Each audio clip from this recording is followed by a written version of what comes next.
Hello and welcome, ladies and gentlemen, to the news from Saba Satellite Channel from Marib. Let's begin with the headlines. President Al-Alimi orders security measures after forces regain control in Hadramaut. Yemeni government rejects force, warns against southern monopolization.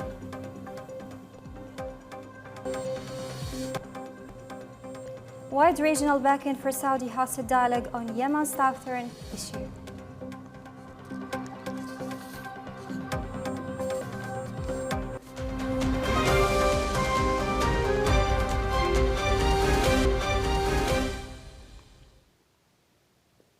Welcome back and to the details. President Dr. Rashad Mohammed Al-Alimi, President of the Presidential Leadership Council and Supreme Commander of the Armed Forces, has ordered strict measures to secure state institutions and protect public and private property in Hadramaut following the successful redeployment of National Shield Forces across the governorate. In phone calls with Hadramaut Governor Salim Al-Khambashi and security officials, President Al-Alimi stressed zero tolerance for looting of rights or rights violations, calling for accountability and the protection of civilians and public facilities. He urged residents to support local authorities and security forces to preserve public order and social peace. The president also spoke with Al-Mahra Governor Muhammad Ali Yasser, reviewing arrangements to hand over military sites to National Shield Forces and local authorities, praising calm leadership and community cooperation. President Al-Alimi commended the Saudi-led coalition for its role in de-escalation efforts and welcomed Saudi Arabia's agreement to host a comprehensive Southern Dialogue Conference, reaffirming Yemen's commitment to resolving national issues through dialogue, not unilateral action.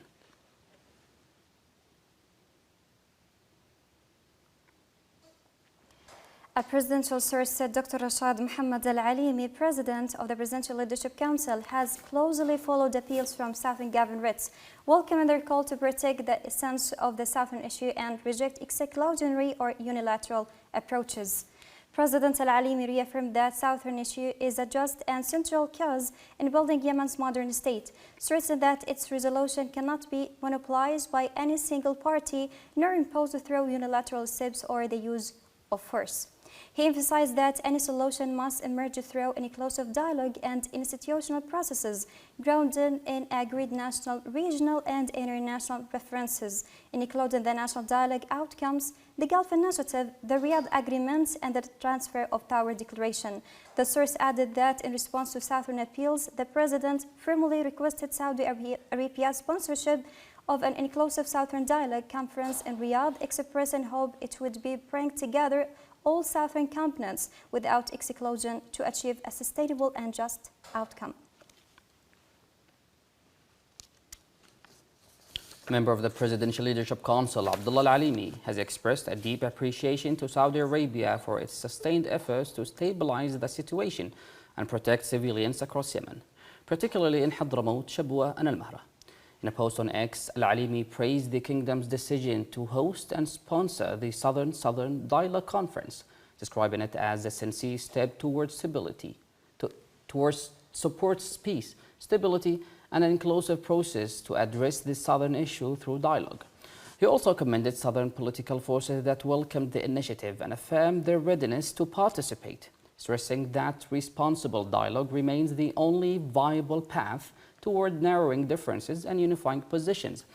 Al-Alimi called on all Southern components, including the Southern Transitional Council, to engage constructively in the dialogue, emphasizing that safeguarding Southern interests requires partnership, respect for popular will, and prioritizing citizens' needs to strengthen unity, security, and stability.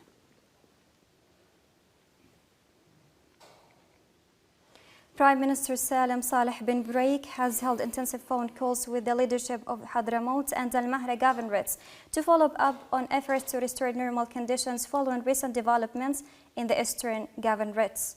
In talks with Hadramaut Governor Salim Al-Khambashi and senior local security and executive officials, the Prime Minister stressed the need to prioritize public interest, maintain calm, and ensure uninterrupted delivery of basic services. He underscored the importance of consolidating security gains after the recovery of military camps, supporting de-escalation efforts in coordination with the Saudi-led coalition, and protecting civilians and public-private property. He also directed the acceleration of measures to resume flights at Sayoun Airport.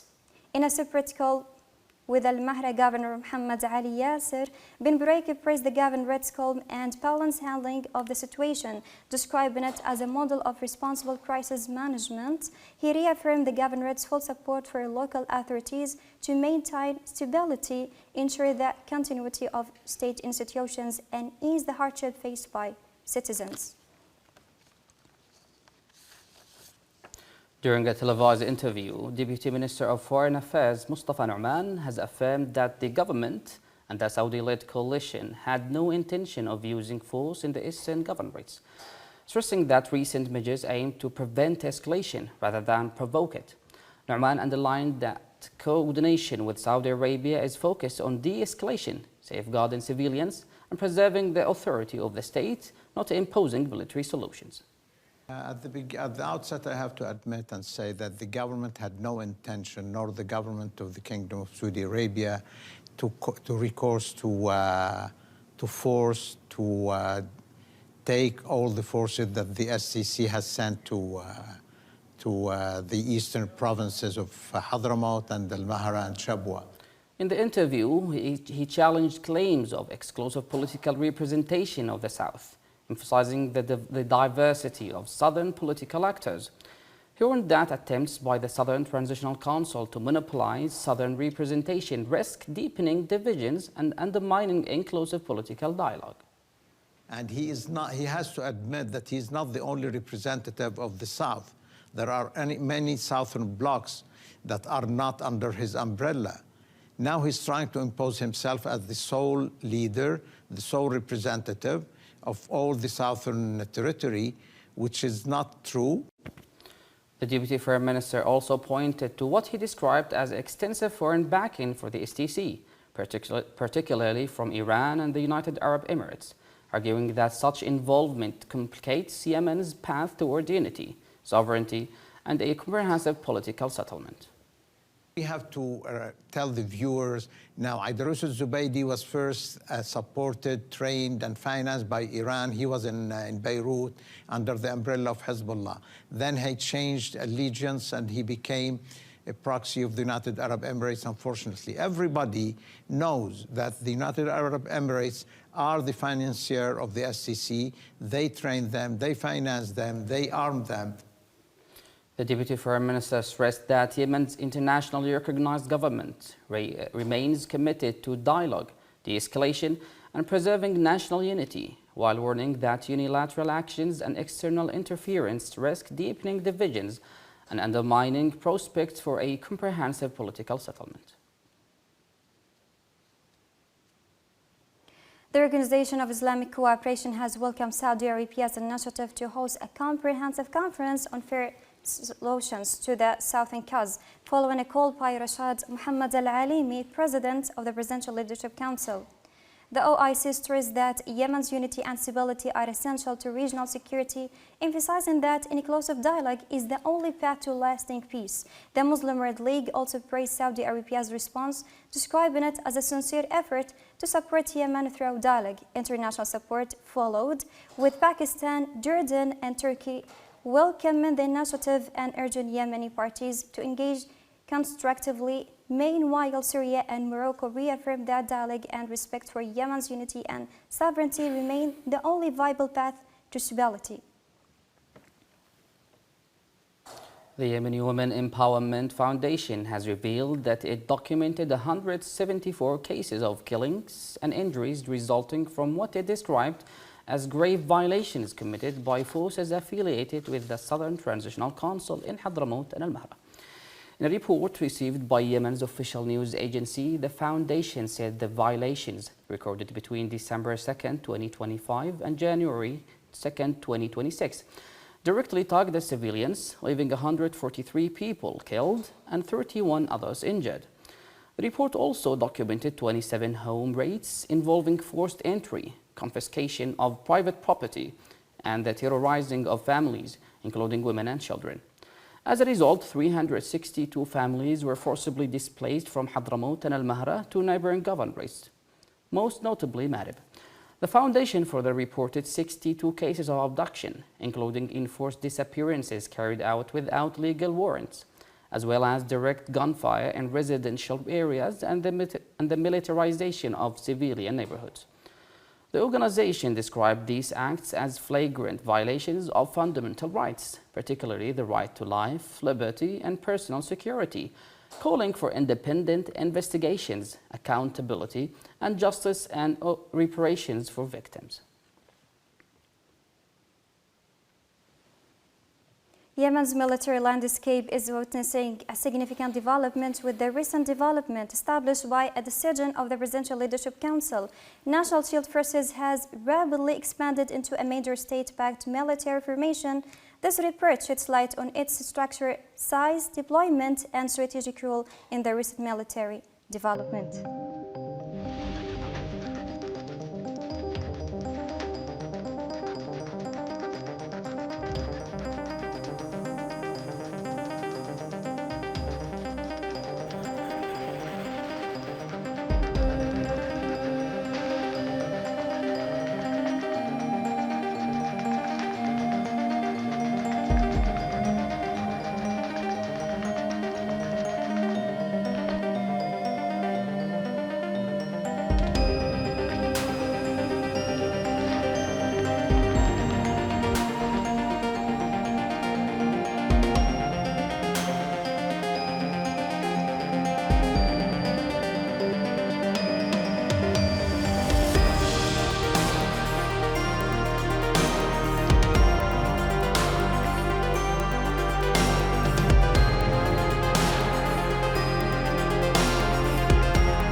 For continuous updates, stay with Saba Satellite Channel. Thank you for watching and have a good time.